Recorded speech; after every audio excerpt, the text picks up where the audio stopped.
necessário para as pessoas entenderem. E nesse primeiro momento, então, nós vamos estar falando do Apocalipse, principalmente o Apocalipse, né? A gente tem visto aí muitas lives, muitos estudos, que às vezes é muito complexo e as pessoas não conseguem realmente entender de uma forma bem legal a questão do livro. E tem até muita gente que não gosta do livro exatamente por causa disso, né? Exatamente por causa dessa questão das pessoas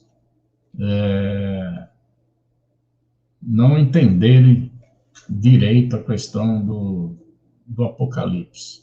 E aí não gosta do Apocalipse por causa disso.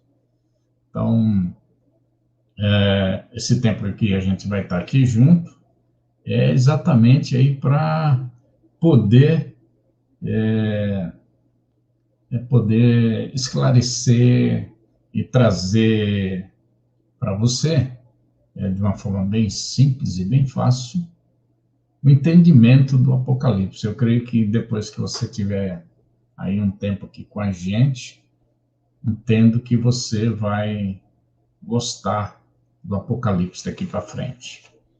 Então, para que você possa entender de uma forma mais simples, vamos já dar aqui uma introdução e entender um pouco a respeito do livro.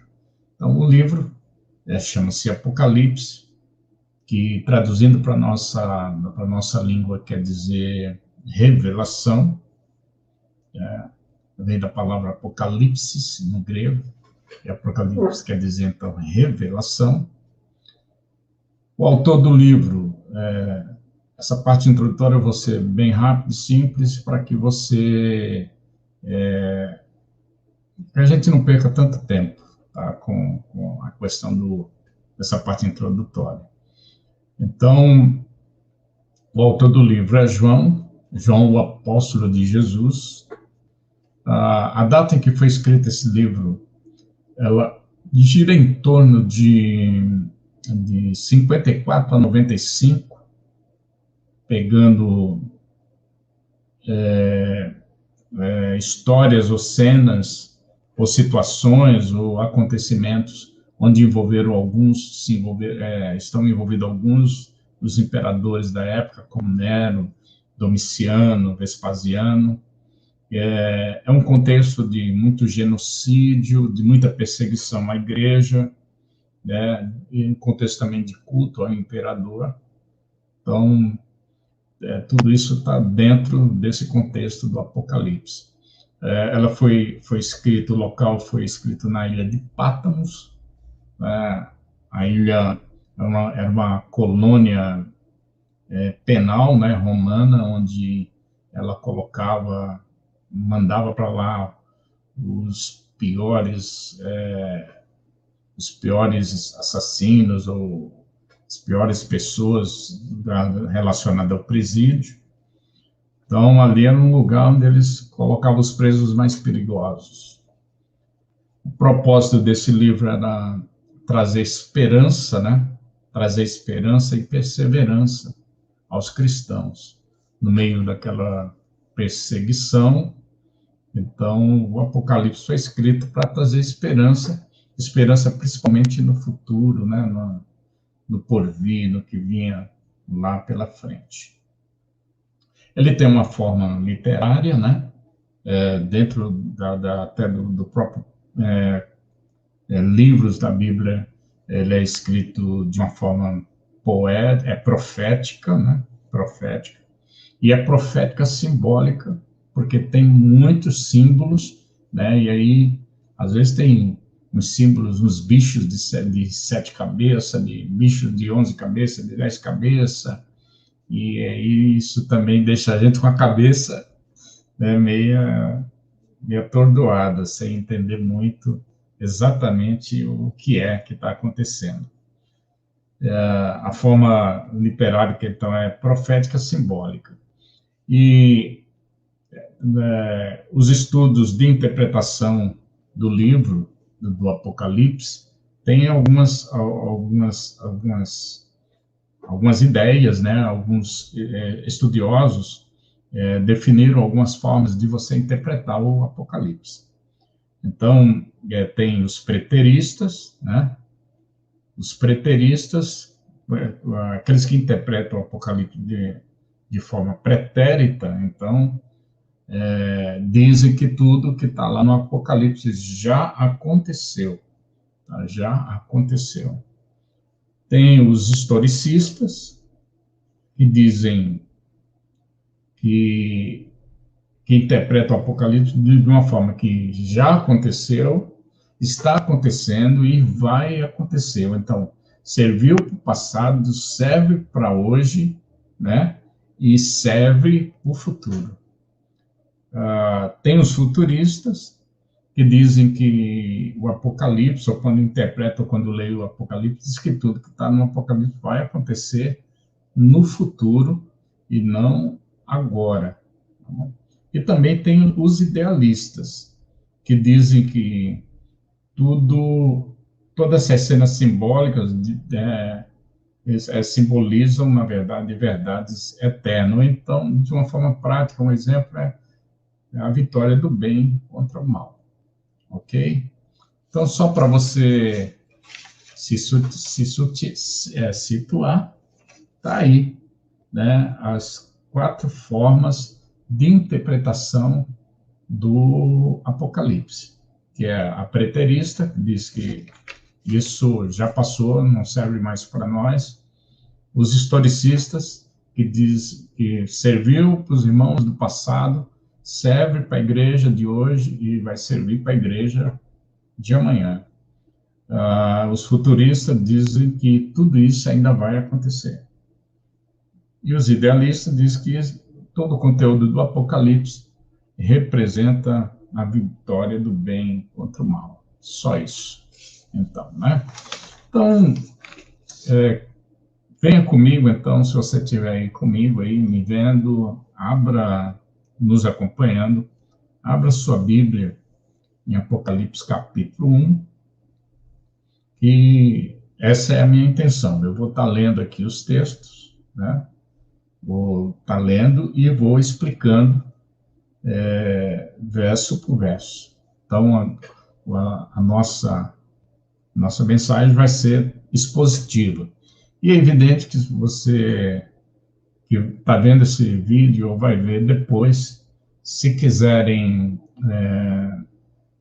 deixar comentários, fazer perguntas, entrar aí no chat, falar alguma coisa aí, tá? Então, é só vir e conversar conosco aí no chat. Deixa aí sua pergunta que a gente vai respondendo, ela vai servir depois até para possamos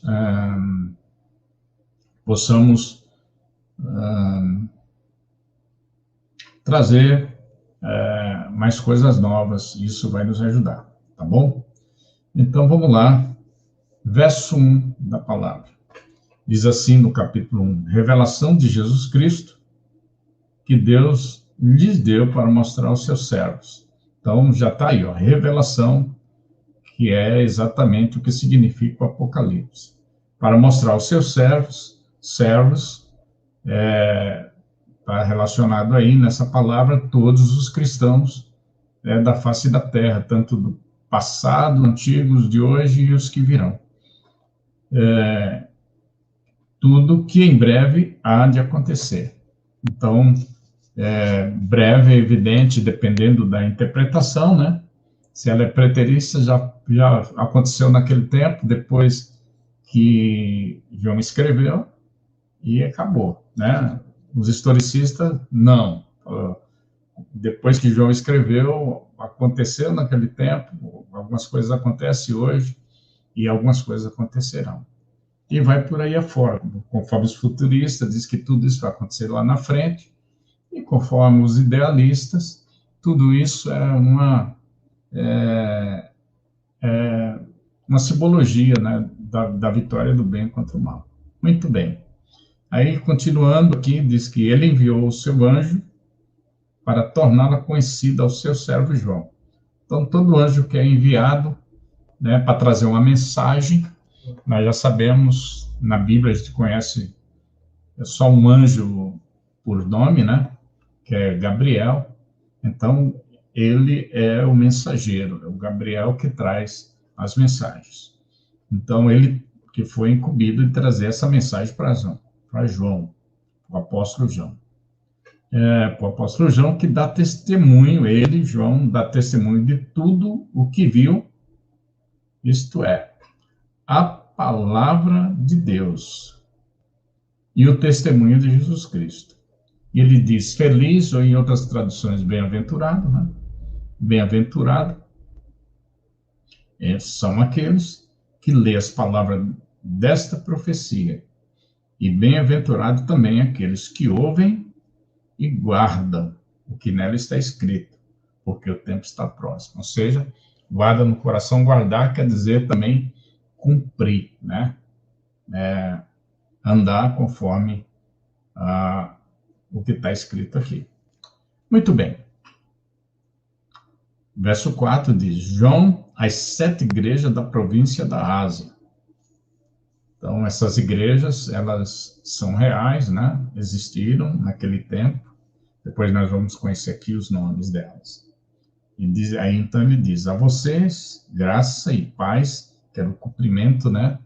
Da graça e paz para os cristãos, irmãos, da parte daquele que é, que era e que há de vir. Então, aqui se refere a Deus, a Jesus Cristo, obviamente, né? A Jesus Cristo, que é, que era e que há de vir, porque ele voltará. E dos 7 espíritos que estão diante do seu trono, né?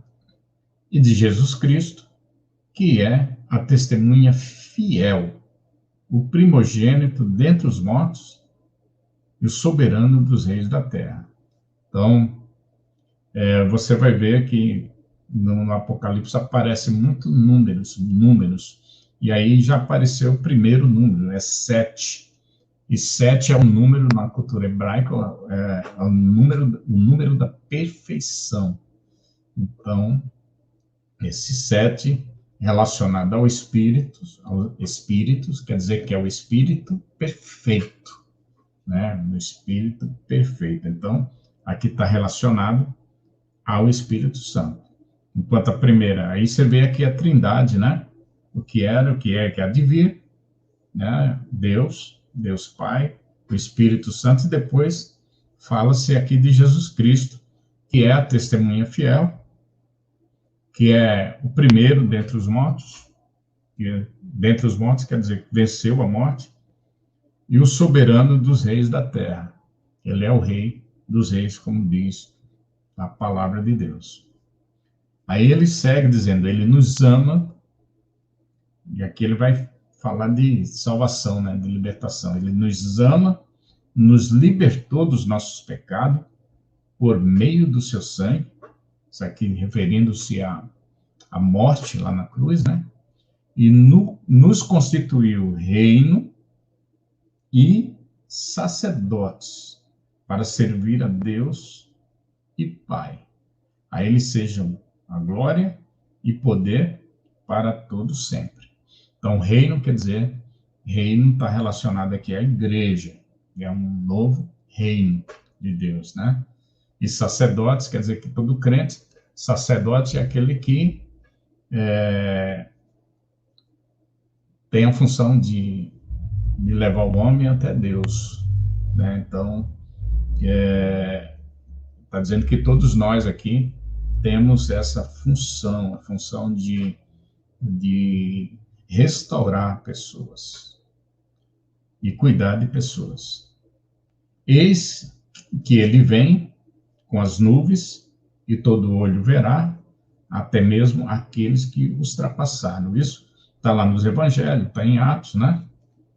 Quando Jesus sobe, ascende aos céus, vem 2 anjos e diz: varãos, por que vocês estão olhando aí para cima, né? Esse Jesus, da mesma forma que subiu, descerá. e todos da terra se lamentarão por causa dele. Assim será. Amém. E aí ele diz: eu sou o Alfa e o Ômega, diz o Senhor Deus, o que é, o que era e o que há de vir, o Todo-Poderoso. Então, o que é, o que era e o que há de vir está relacionado aqui à eternidade, né? Todo-Poderoso ao poder, né? Onipotência. Né? Você vai vendo aqui alguns atributos acontecendo, né? E eu sou o Alfa, Alfa é a primeira letra do alfabeto grego, e o Ômega é a última, então sou o princípio e o fim. E o que era, o que era, o que há de vir também está se referindo a quando Deus se apresenta para Moisés, e aquela palavra eu sou dá um sentido de infinito, né? Então, é isso aí.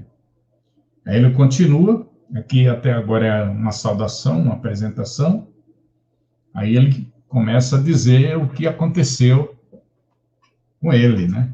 E ele diz: eu, João, irmão e companheiro de vocês no sofrimento, porque aqui está relacionado às perseguições, né? No reino, ou seja, na igreja, e na perseverança, né? Na perseverança de permanecer firme com Jesus.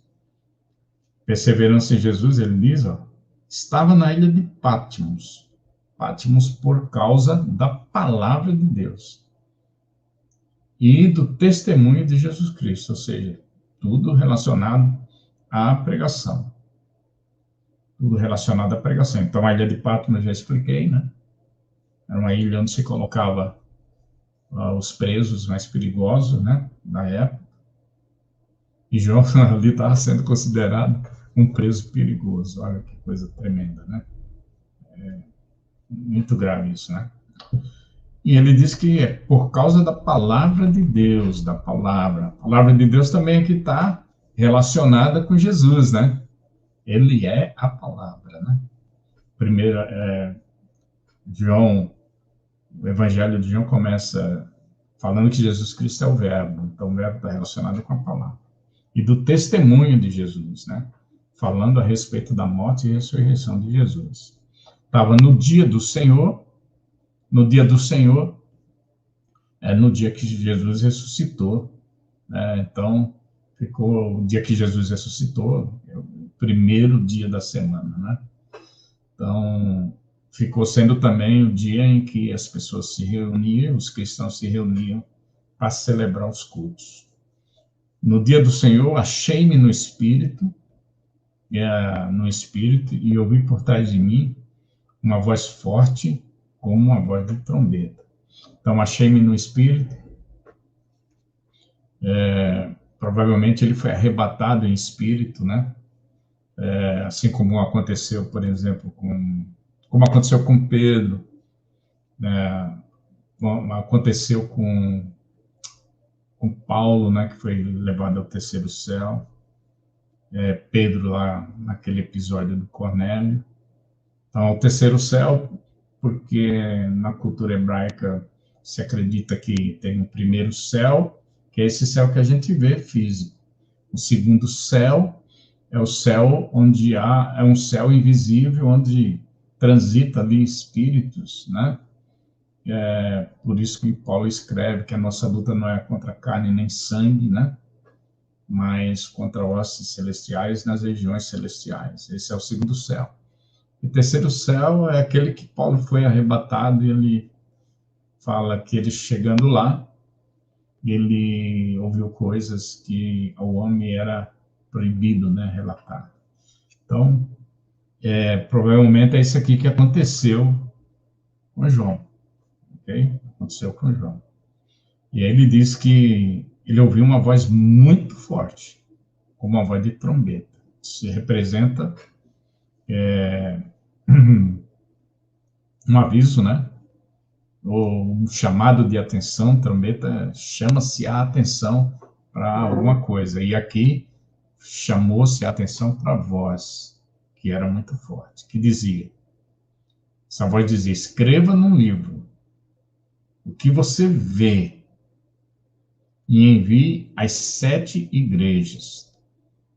As 7 igrejas, aí ele relaciona Éfeso, Esmirna, Pérgamo, Tiatira, Sardes, Filadélfia e Laodiceia.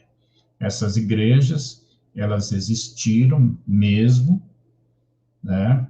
E existem 2 interpretações para o significado aqui dessas igrejas, porque as cartas foram direcionadas para essas igrejas, mas depois atingiu todas as igrejas do mundo, inclusive as igrejas desse período.